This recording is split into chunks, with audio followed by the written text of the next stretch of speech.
हैं बेटा जी resolution of force का। रेजोल्यूशन ऑफ फोर्स क्या होती है बेटा, तो करते हैं साथ साथ। रेजोल्यूशन ऑफ फोर्स सबसे पहले हम इसी करते हैं definition. A process of submitting a force into components is called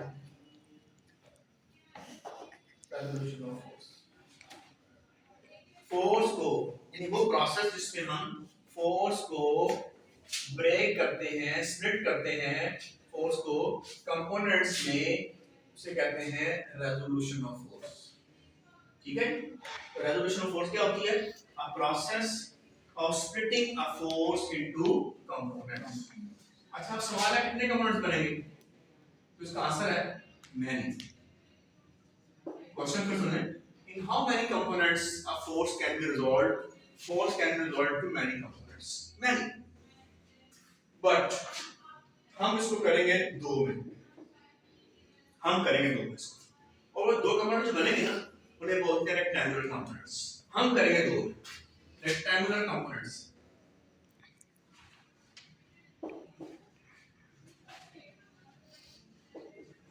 ये रेक्टेंगुलर कंपोनेंट्स क्या होते हैं? ऐसे कंपोनेंट्स होते हैं which are perpendicular, the components which are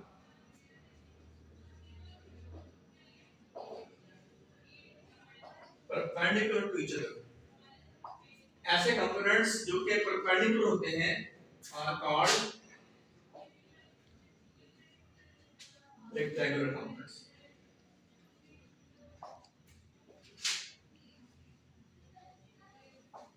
तो वो कंपोनेंट्स जो कि परपेंडिकुलर होते हैं एक दूसरे के, उन्हें बोलते हैं रेक्टेंगुलर कंपोनेंट्स।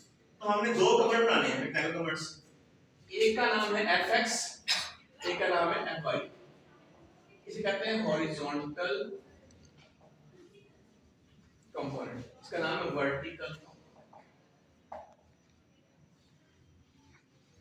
तो दो कंपोनेंट fx और fy, ये कौन से कंपोनेंट्स हैं? रेक्टेंगुलर। यानी कि मतलब ये है, अगर fx ये है ना, fy ये, एंगल क्या बनेगा एंगल 90।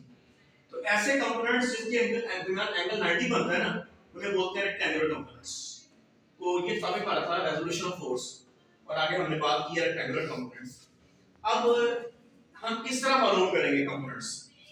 इसके लिए मैं सपोज कर लेता हूं ये x एक्सिस है, ये y एक्सिस है, ये हमारे पास एक वेक्टर है f, फोर्स f है, एंगल थीटा बन रहा है। हमें ऐसे कंपोनेंट बनाने हैं।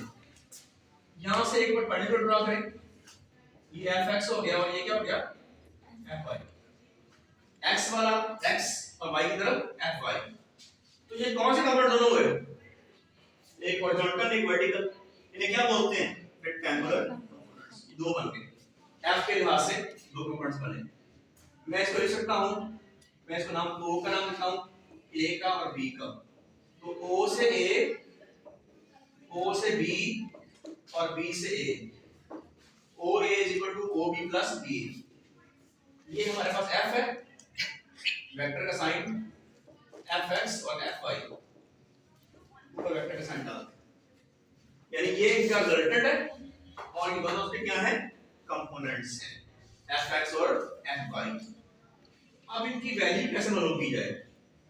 तो इसके लिए आप देखिए ट्रायंगल हमारे पास बनती है, वैल्यू ऑफ Fx। तो ट्रायंगल बनती है हमारे पास OAB।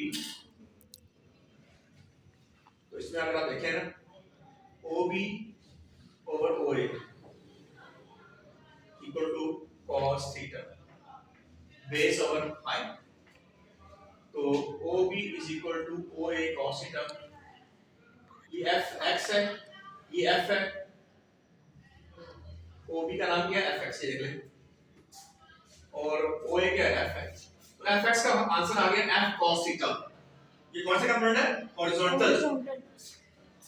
ऐसे ही अगर आपने निकालना है वर्टिकल, तो AB over OA, sin theta perpendicular over height, AB is equal to OA theta, तो ए बी क्या है हमारे पास, एफ वाई है, ये एफ है। आप देख लें दोनों में आगे आंसर, इसमें cos है, इसमें क्या आ रहा है, sin। बेटा ये आपको पता ही बातें सारी जो है ना, जो अब हम रिवाइज कर रहे हैं परपेंडिकुलर ओवर आई पे, तो ये sin बनता है। इस तरह हमने एक वेक्टर को कंपोनेंट्स में रिजॉल्व कर दिया और कंपोनेंट्स की वैल्यू फाइंड